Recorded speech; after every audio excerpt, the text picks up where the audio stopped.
Nuova serrata dei laboratori di analisi in Sicilia, che da oggi protestano contro il nuovo tariffario nazionale dei rimborsi sulle prestazioni, con tagli fino al 40%. L'assessore alla sanità Lucia Borsellino condanna la protesta e afferma che chi fa pagare deve assumersi la responsabilità del gesto, ricordando che le strutture accreditate sono contrattualizzate con il servizio sanitario ed operano per conto dello stesso.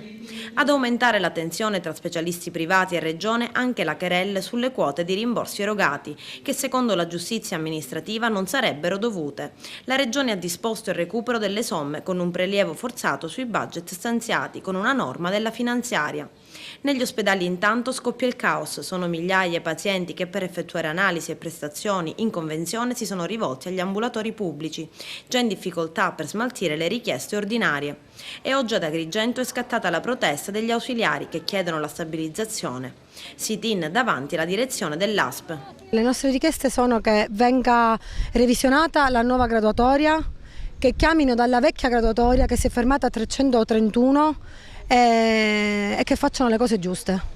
Da quanto tempo non lavorate? Ci sono ausiliari che hanno fatto 2 turni, chi ha fatto 3 turni, chi non ha fatto niente, hanno bloccato a metà a 331 e quindi vogliamo tutti che quando meno la facciano scorrere tutta e che la nuova venga revisionata.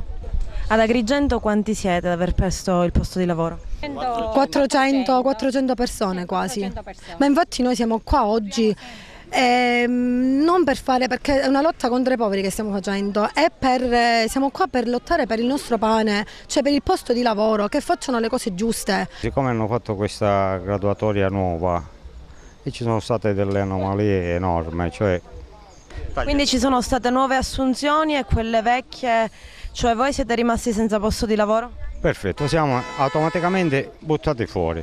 Questi signori sono dei precari, loro malgrado, che prestano attività di ausiliariato nelle strutture ospedaliere e territoriali dell'azienda. Quando mi sono insediato, alla fine del 2011, ho notato questa strana cosa, per cui ho subito bandito, più che bandito, ho subito pubblicato un avviso per la formazione di una unica graduatoria.